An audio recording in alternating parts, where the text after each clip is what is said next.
All right, guys, welcome to Resorting to Retirement. Back again. It's been a rough week and a half or so. Hurricane number 2 hit. Hurricane Milton. Hurricane Milton. So we didn't have power for like almost 4 days where we're at on the Gulf Coast, a little bit south of Tampa. South of Sarasota. There's a little more south of Tampa. It's like 60 miles south of Tampa. Yeah. Ish. You know. When I looked it up, it said 61. We're a little south of Tampa. We personally got pretty lucky. Yeah, overall. I think that, honestly, we were really blessed. I feel like where we live, there was this dome, and it just covered, like, on either side of us, like, Fort Myers, Sarasota. I feel like there was this dome over where we lived, and all of the people around, just right in the middle, I feel like we're okay. And then on either side of us is just, it's gone. A lot of places are just gone. Yeah, I mean, so it was pretty bad. I mean, to prep for the prepping that we did, we were prepared for the worst. You know, we boarded up our windows, had that ready. We had stuff up off the floor just because we thought that it was gonna flood. This room, well, for Tyler and I, this room that we do our podcast stuff in has all of our podcast stuff. It has electronics in it. For me personally, my art stuff that I do. So everything that means something to us is in this room, and it is currently still all off the floor. I mean, everything. They're talking about another hurricane coming next. Yeah. Kind of this week, next week. Within the near future. Yeah, so we're scared to be to completely unprep at the moment. So we're staying prepped up. We are it was crazy because they bring it so local in our city, they bring in sand and they have sandbags there, but you have to go fill them yourself. So like pretty much, 12 to 20 hours until the hurricane is coming, you have like people just lined up down the street to fill up their sandbags to prepare for the storm that's coming. And that was crazy. I mean, I don't know. Living in Orlando for years, the hurricanes just don't hit the same there, right, where we lived personally. So, in Orlando, your prep for a hurricane is to go buy a bunch of liquor and beer to the hurricane party. Yeah, you have for the party. Yeah, you have a party because everybody that is off work, no matter what your schedule is, for 1 to 4 days probably, just depending on how bad it is and if your place of work got power back or. And there is some like wind damage and, like you said, power outages, things like that. But in Central Florida, you're not as worried about flooding. And I mean, unless there's like a major tornado in the middle of Florida, you're not really worried about damages to the extent of being closer to the shore.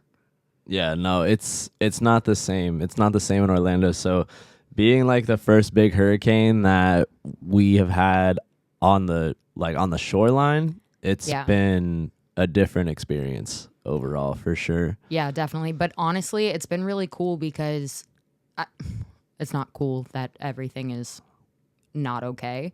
But what has been awesome is seeing how community comes together here, and how the people who have been through major hurricanes, I mean, even when you went to go do those sandbags, it was him and his mom, and you guys went and someone gave you pointers and like a heads up to bring a wheelbarrow or to bring a dolly or something like that, because they're 40-pound sandbags. I mean, so imagine if you hadn't talked to, or if your mom hadn't talked to that woman and you guys didn't bring that dolly, that amount of work would have been so much more. And she had told me the story about that woman that didn't have anything. She had no idea. And your mom allowed her to use the dolly and was like, here, yeah, have, please get them on. Because when they drop the sand is in one spot and it is completely self-serve. So imagine how close versus how far you are, like, parked. Because it's not like you're getting closer. It's to just it. in You the have to middle. move it. It's in a field, essentially. You're just driving. They dump it in the middle of the field out there. And you you're park, just and then driving. you bag, you bring, you do the whole thing yourself.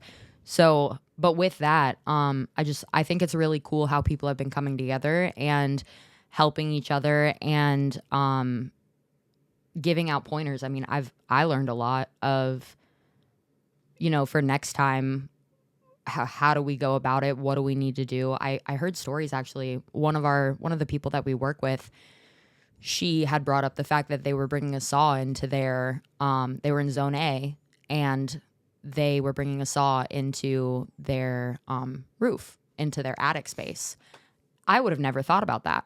As someone who hasn't lived here and who hasn't been through hurricane after hurricane after hurricane, I mean, if you have to get into the attic, you're stuck there.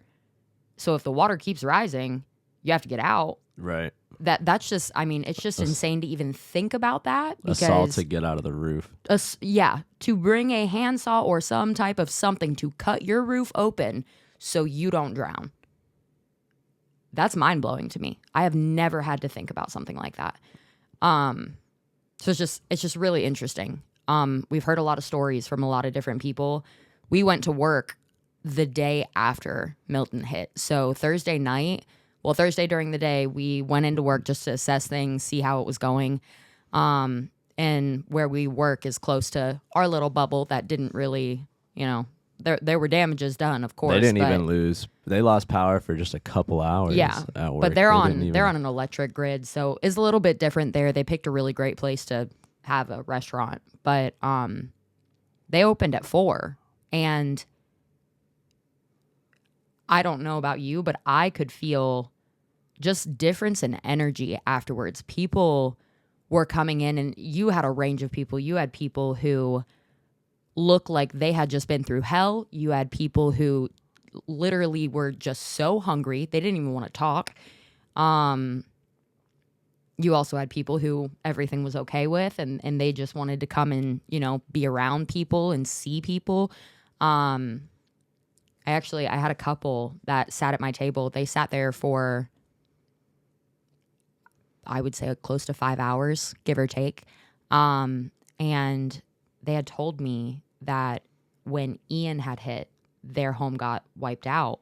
They hadn't even rebuilt from Ian, and they lost everything during Milton. And he was just telling me things. He was like, honestly, it's not even about the property that we lost, but it's about my baby pictures. It's about my family pictures that I had that I'm never going to get back. Actual quote unquote old school, when you printed out your pictures and your grandma has this stack of photos and the photo book and everything, that was also included in the things that he lost. He lost everything. And they were sitting at my table so long, they were just trying to find a hotel all day long. They were trying to find a hotel, and everything was booked out everywhere. They had just gotten back into town, I think, something like that, saw that everything was gone, and then they were just drinking. And I said, you know what? Have as much as you want. I get it. I was like, I could not even imagine. I cannot imagine. I couldn't even imagine. And I mean, just for the surrounding areas, like over in Charlotte Harbor and Punta Gorda, the boats are in the streets. Yeah. Like just random boats in the streets. I saw a video and it said, oh, that's not supposed to be there. And that was funny. But yeah. No, it's crazy what happened for this last one. And it's just like there's just no time to even breathe in between these storms that are coming. Especially if another one does come and it does hit even remotely around the same area. Right. Well, and the thing is that as much as our government can tell us, as much as we try to prepare or don't prepare, I mean, you can't. Some Floridians don't. They're just like, I'm going down with the ship, But our living on this earth and dealing with natural disasters, as much as people can try to prepare you or you can try to expect what's going to happen, you have no control over it. We don't have any control over the natural disasters that happen or where they're going to hit, when they're going to hit, things like that. So when they do hit, you can just hopefully have it and not need it versus need it and you don't have it. Right. When it comes to being prepared. No, 100%. I mean, I would much rather put in the work and the effort to try and save the things that we do have, or, you know, try and have as minimal damage, or save the things that we do have if we do get a lot of damage, like bringing everything up off the floor. It's work, but I would much rather do it and everything be okay versus not do any of it and, like those people, lose all of my family photos. I mean, that would be so upsetting. Yeah, mom and dad were in a flood. I mean, they lost everything when we were younger. That's why they don't have a lot of things from a while ago.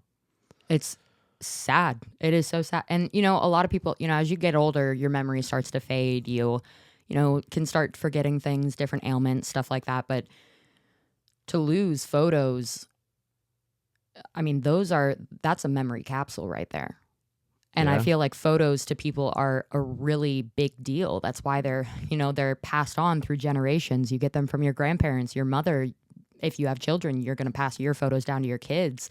I think in a way, photos are a legacy of your life and of your generational life. I mean, it's just different now because you take a photo now and it's everywhere. Right. Yeah. Well, I guess that's kind of the difference between. I mean, some people won't even understand what you're saying. Right. Well, kids, back in my day, we had paper that showed your picture. Right on the paper. How's that? You think they'll get it then? I don't know. But anyway, we did post a short of some of our preparation and what happened around us. And it's definitely our biggest view yet at just over 3,000 views. Woo! Yeah. I mean, not for the reason that we posted it, but awesome that we got that many views. Yeah, it is cool to get that many views on a video, you know, aside from everything else going on. I think that my prior biggest one was like only 500. So, you know. This one was like almost 3,000, right? It was just over 3,000.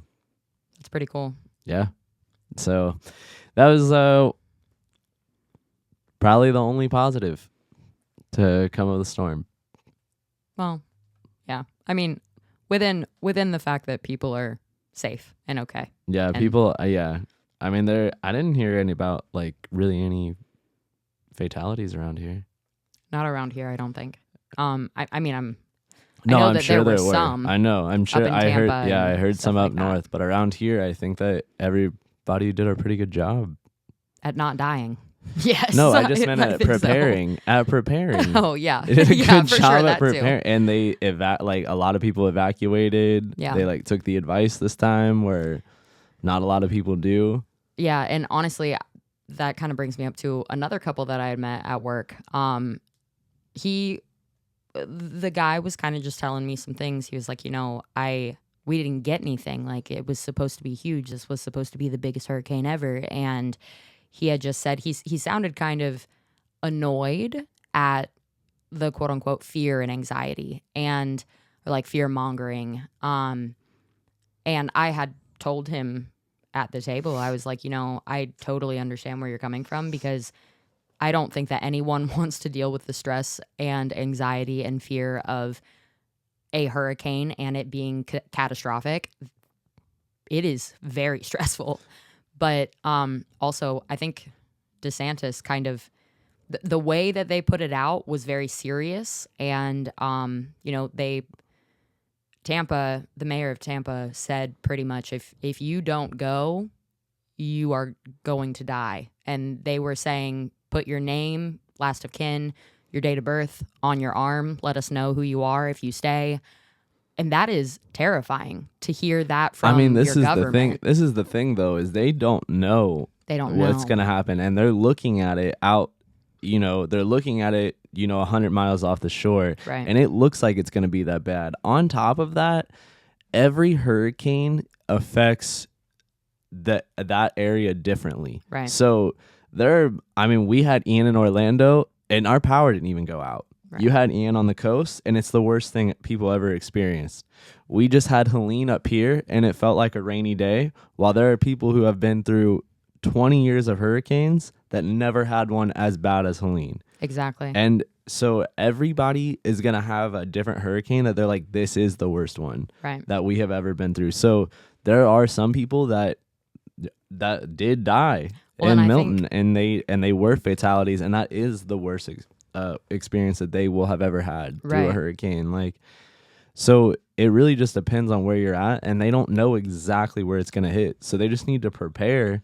And I think that DeSantis, I mean, even though, was it, and this is what I had said to the guy too. I said, even though, it was fearful and there was anxiety, I think that they did a fantastic job, even right now. I mean, the fact that, so during Ian, they didn't get power back here for what?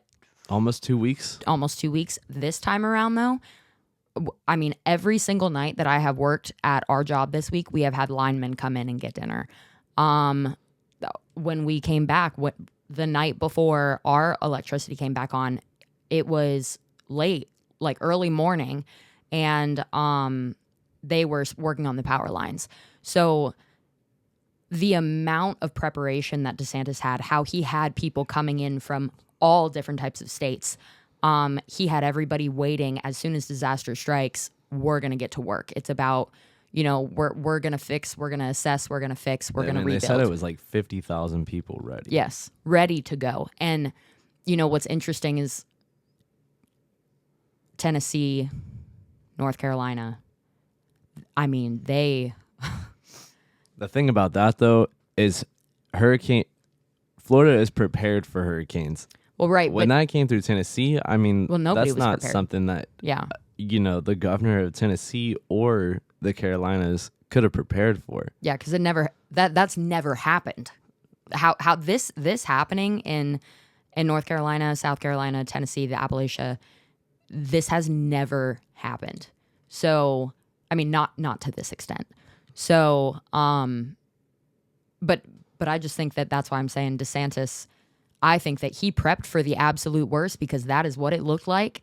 And I think he did a damn good job because right now we're coming back and we're coming back full force. People's power is on way quicker than ever. People are getting the help that they need. And it really is. He made a choice to protect as many lives as he could. And he's coming back and we're rebuilding. We're doing this. I think that it's actually really powerful how all of this is going on. He's getting it done, and I don't know. I think that's pretty cool. So, I agree. Well, I would say that we're gonna keep you guys updated for Hurricane number 3. It's technically more than 3. It's just the third big one. The third big one that is coming through. We'll see how it goes. Yeah. Hopefully we'll keep you guys updated. If we don't lose power, we'll definitely post another one. We've just been busy with work, feeding all the hungry people. Yeah. After this last one, it's been a crazy week at work. I think that's pretty cool though too, is that we've been able to help where we can. Everybody has been thankful. Yeah. Everybody's been thankful that we're even open. That we're even there. Yeah. Yeah. And that's pretty cool because even though, I don't really know how to help, I don't know how to, other than helping people close to me on our street, things like that, giving food to people that don't have it or that had to throw everything away, we get to help that way. But I think that you can just help within your means, and being able to serve those people and being able to give them a place to just come as they are, have a drink, relax for a second. Like, you're safe. You don't have anything to worry about while you're sitting here. Eat some hot food and just be for a second. I think it's a breath of fresh air for a lot of people. Yeah. It's a blessing to be able to do that. It's nice to serve people in need. And I think that it's fulfilling. Yeah, it has been. It's been nice that people have been so thankful. Yeah. But I've been telling people, I'm like, well, thanks for being here. I said, I appreciate the fact that you're coming in right now, you know, Right, with especially everything with going everything on. Yeah. You're coming here and yeah, you're getting something out of it, but I'm just happy to see your face because just like we said, I don't think there were as many fatalities around here, but there was every chance that there could have been. Oh, So just seeing your face is beautiful because I am glad that you're still here. I'm glad that you're with us. And that goes for every single person that I've seen. I'm glad to see people. it has been nice. It's been nice that it's just, yeah, we were so fortunate. We were. We were very fortunate for our area. But yeah, we'll keep you guys updated. I think that's going to be it for this week. If you guys had anything happen to you or want to talk to somebody or share your experience, you know, write it in the comments. Hit us up. We would love to hear about your stories and talk with you and just, you know, like and subscribe to the channel. Thank you guys. bye. See you next week. Bye.